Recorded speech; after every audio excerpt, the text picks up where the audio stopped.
In the vast expanse of the Cytherean cluster, where 7 suns battled for dominance in an eternal cosmic dance, the Grakklar hunting festival had begun its 493rd cycle. The event, revered across 17 star systems, drew the elite hunters of the galaxy, scaled, tentacled, crystalline, and gaseous beings alike, all converging on the manufactured hunting grounds of Nexus 9. Nexus 9 was a masterpiece of bioengineered terrain, a planet-sized arena with 12 distinct biomes, from crystal deserts to methane swamps, all designed with one purpose: to provide the ultimate hunting challenge for the galaxy's apex predators. The Grakklars, the festival's creators and hosts, had spent millennia perfecting their craft of hunting. Their exoskeletons gleamed purple and gold under the artificial atmosphere, their compound eyes capable of tracking quantum fluctuations in their prey's movement patterns. Commander Grakklar adjusted his ceremonial hunting carapace, the 18 medals of previous victories clicking against his thoracic plates. As Supreme Hunt Master, he had overseen the capture of this cycle's prey specimens, 37 humans from the backwater planet Earth, recently discovered at the edge of the Forbidden Zone. The newest specimens have been processed, Supreme Hunt Master reported Subcommander Zex, her mandibles clicking in proper deference. Though I must note, the behavioral analysis indicates anomalies in specimen H17. Grakklar's antenna twitched with annoyance. Anomalies are irrelevant. Humans have proven to be the most entertaining prey in 7 generations. Their curious blend of intelligence and absolute foolishness makes for exceptional sport. Of course, Supreme Hunt Master. The release ceremony begins in 3 chronals. As tradition dictated, the human specimens were kept in separate holding chambers, transparent hexagonal cells suspended above the grand arena where 10,000 spectators chittered and buzzed in anticipation. The cells were designed to study each specimen before the hunt, allowing betting syndicates to assess odds and hunters to select their targets. In cell H17, a human male lounged on the provided sleep platform, one leg crossed over the other, whistling a tune that the Grakklar translation matrix identified as Another One Bites the Dust. Unlike the other humans who paced, wept, or raged against their captivity, this one appeared entirely unconcerned. The specimens file identified him as Jake Miller, captured while backpacking through Southeast Asia on Earth. The biodata indicated he was 34 Earth years old, possessed no remarkable physical attributes, and had spent much of his pre-capture life in what humans called odd jobs. A confusing designation that the Grakklar cultural database suggested meant occupational instability. What the file didn't mention was that Jake Miller had spent 4 years in Earth's Special Forces before being sent, some kind of nutrient-rich purple paste that tasted vaguely like blueberry yogurt. The toilet facilities were perplexing but functional. All in all, not terrible accommodations for someone who'd been abducted by aliens.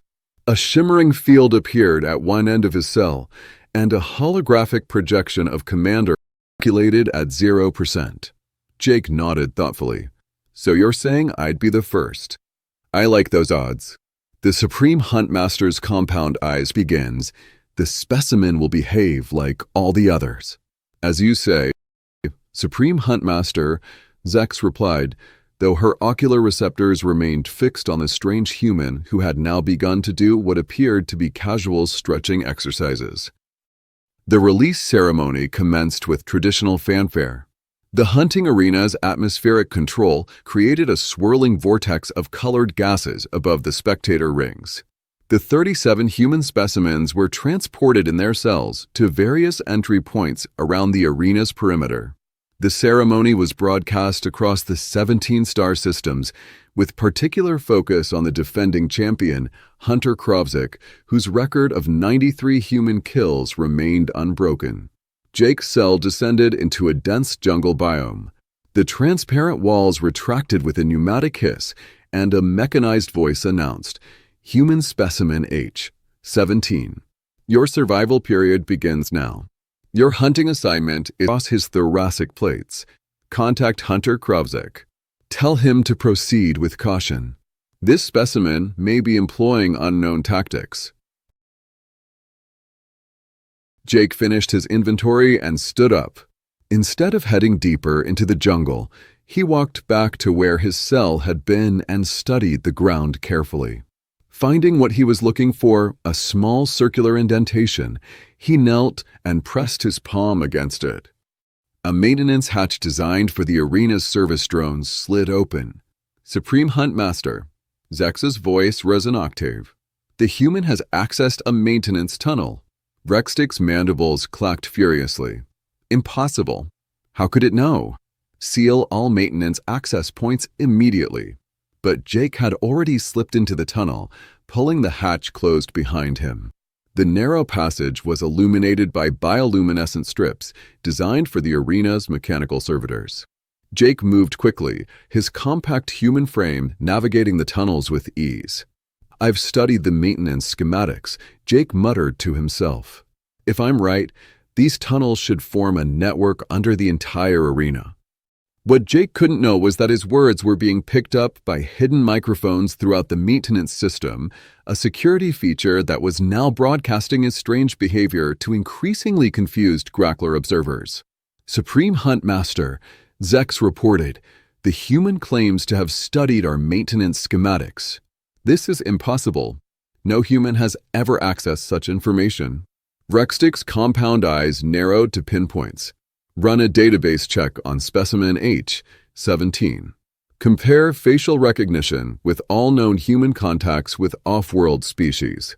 As Jake navigated the tunnel network, he came across a junction with a control panel. Without hesitation, he pressed his palm against it and said clearly, "Maintenance override. Protocol 793. To the astonishment of the Grakklar observers, the control panel lit up with access permissions. "How is this possible?" Rexstick demanded, his exoskeleton now a deep purple with rage. "No human should know our maintenance protocols." Zex's analysis completed with a chime. "Supreme Hunt Master, facial recognition confirms match with human designation, Jacob Miller. Security clearance, Beta 9. Previous contact with Cytherian diplomatic envoy 3 Earth years ago. Classification, support personnel." Rexstick's rage turned to cold calculation. He was part of the Earth delegation's security detail. When we studied humans for the hunt, his mandibles clicked in what might have been admiration. "This one is not ordinary prey. Alert all hunters. Priority target is now specimen H-17. In the tunnels, Jake had access to schematic of the arena. He studied it briefly before continuing through the network, occasionally stopping to adjust controls or remove small components from junction boxes.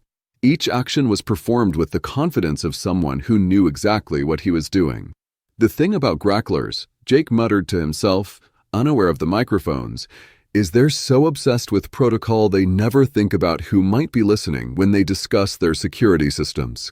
Stand next to any Grakklar engineer for 5 minutes, and you'll learn enough to hack their entire infrastructure." Above ground, chaos had begun to unfold. The atmospheric controls in 3 biomes malfunctioned simultaneously, causing a snowstorm in the desert sector, a heat wave in the ice fields, and a torrential downpour in the gravity-reduced crystal forest. The hunters, prepared for specific environmental conditions, found themselves at a sudden disadvantage. Hunter Krovzik, tracking what he believed was Jake's trail, emerged from the jungle into what should have been a savanna, only to find himself knee-deep in rapidly rising water. "Control center," he barked into his communication device. "The arena is malfunctioning. My prey has vanished." Rexstick's voice came back, tense and controlled. "All hunters, specimen H-17 is interfering with arena systems. This human has prior knowledge of our technology. Exercise extreme caution and switch to adaptive hunting protocols."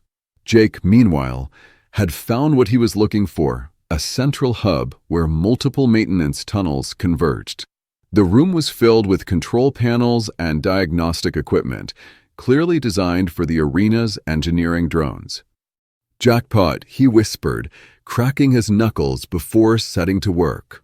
Within minutes, he had bypassed the security protocols and gained access to the arena's central control systems. The Grakklars, watching in horror from the monitoring station, could only observe as Jake systematically took control of their most prestigious hunting ground. "Lock him out," Grakklar ordered. "Impossible," Supreme Huntmaster Zex replied.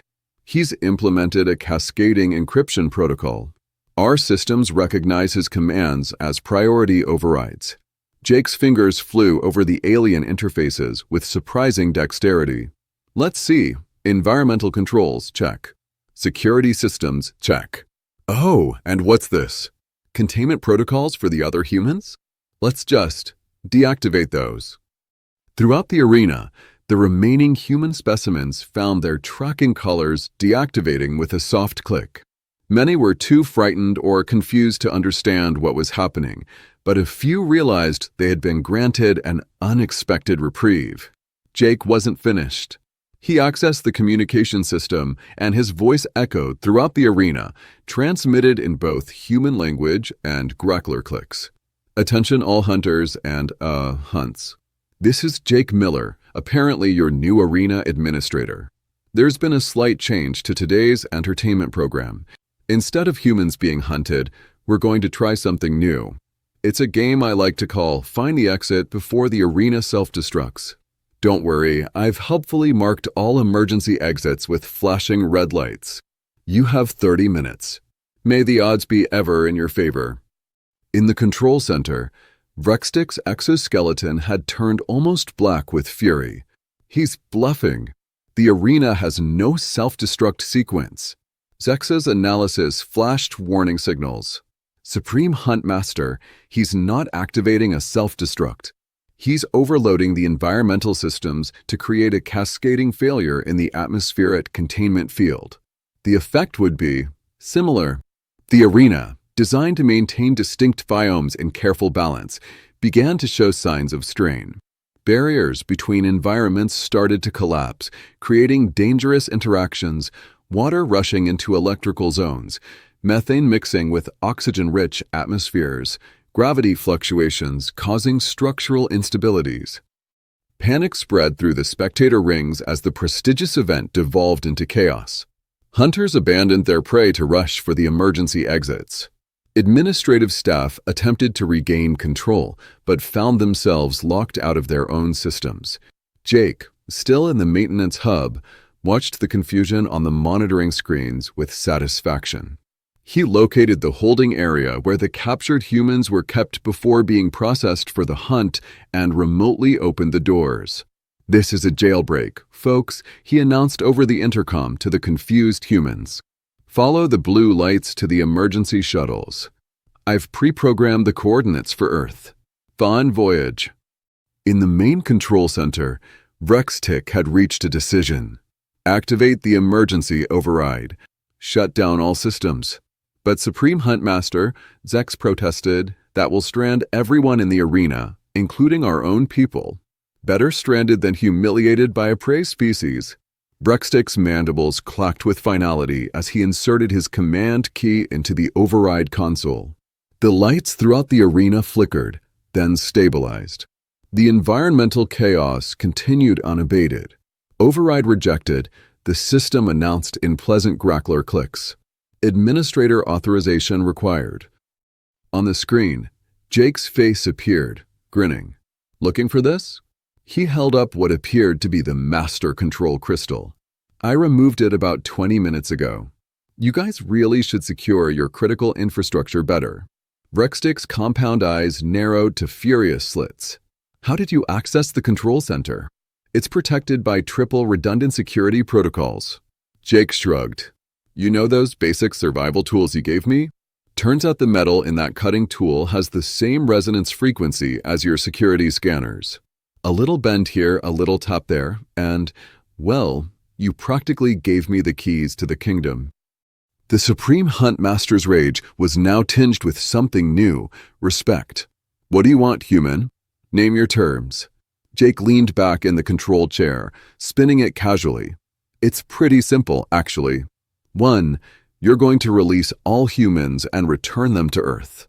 2. You're going to classify Earth and all humans as protected species, no more hunting us for sport. 3. You're going to compensate each human you've captured with, let's say, 10 kilograms of whatever precious metals you Grakklars value most. Outrageous, Rextic sputtered. The economic impact would be 4. Jake continued, holding up another finger. You're going to dismantle this entire hunting operation and convert it into something less murdery. I don't know, maybe an interstellar petting zoo? Or a theme park. Humans love theme parks. Zex approached Rextic cautiously. Supreme Hunt Master, arena stability is at 17% and falling. We have 10,000 spectators and 200 elite hunters still inside. The political consequences of such losses would be severe. Rextic's antennae drooped in defeat. Very well, human. Your terms are accepted under duress. Restore the arena systems, and we will implement your demands. Jake's grin widened. I thought you might see it my way. I'm transmitting a treaty document to your system now. Sign it, broadcast it across all 17 star systems, and I'll start the stabilization sequence. Within hours, the Grakklar hunting festival had been officially disbanded. Its centuries of tradition ended by a single human with an unusual background and a talent for improvisation. The captured humans were gathered and prepared for transport back to Earth, most still bewildered by their brief, terrifying glimpse of interstellar society. Jake stood at the shuttle bay, watching as his fellow humans boarded the transport vessels. Commander Rextic approached, his posture formal, but his compound eyes revealing a complex mix of emotions. You have destroyed a cultural institution that defined the Grakklar people for millennia, Rextic stated, mandibles clicking softly. Jake shrugged. A cultural institution based on murdering sentient beings for fun? Yeah, I'm not losing sleep over that one. What I do not understand, Rextic continued, is why you allowed yourself to be captured. Our records show you were aware of our existence. You could have avoided the collection teams. Jake's casual demeanor shifted slightly, revealing a glimpse of steel beneath. I spent years listening to Grakklar diplomats brag about their hunting prowess while serving them drinks at Earth's secret interspecies embassy. They never noticed the service human absorbing every detail. When I heard about the hunts, about how many of my people had died for your entertainment, I decided someone needed to do something. So you deliberately placed yourself in our path. I've always been a hands-on problem solver. Jake smiled, but it didn't reach his eyes. Consider this a diplomatic wake-up call. Earth might seem primitive to you, but we're full of surprises. Next time you want to hunt something for sport, try one of those digital simulations. I hear they're very realistic these days. Rextic's mandibles clicked in what might have been amusement. The Grakklar High Council is already discussing a replacement event, something called a sports tournament, competitive but without the mortality. Now you're getting it. Jake extended his hand. After a moment's hesitation, Rextic extended a segmented limb, and they engaged in what must have been the first human Grakklar handshake in history. As Jake boarded the shuttle that would take him and the other humans home, Rextic called out one last question. Human Jake Miller, in your culture, what title is given to one who transforms an entire civilization's fundamental practices? Jake thought for a moment, then grinned over his shoulder. Usually we call them troublemakers, but occasionally we call them visionaries. Your choice which one I am. The shuttle doors closed, and Jake settled into his seat, already planning how he would explain to Earth's secret interspecies diplomatic corps why they would soon be receiving a formal apology and a substantial shipment of precious metals from a previously hostile alien civilization. In the decades that followed, the Cytherian cluster underwent a cultural renaissance. The infamous hunting grounds of Nexus 9 were transformed into the Galactic Cultural Exchange Center, where species from across the known universe could meet in peace to share art, technology, and ideas. The former arena's adaptable biomes proved perfect for accommodating visitors from wildly different home environments. And every year, on the anniversary of what became known as the Miller Incident, a small delegation of humans would visit the exchange center as honored guests. They would invariably be greeted by aging Grakklars who would click their mandibles in what had become a gesture of respect rather than aggression. The story of the human who fought back became legend, a cautionary tale about underestimating supposedly inferior species, and a reminder that true civilization isn't measured by technological advancement, but by how it treats those with less power. As for Jake Miller, he declined all offers of diplomatic positions, interstellar fame, or lucrative book deals. Instead, he returned to his odd jobs, though now with a particular focus on wildlife conservation and anti-poaching efforts. When asked why he chose such work after his interstellar adventure, he would simply shrug and say, "Let's just say I've developed a strong opinion about hunting for sport." And if he occasionally glanced up at the night sky with a knowing smile, well, that was his secret to keep.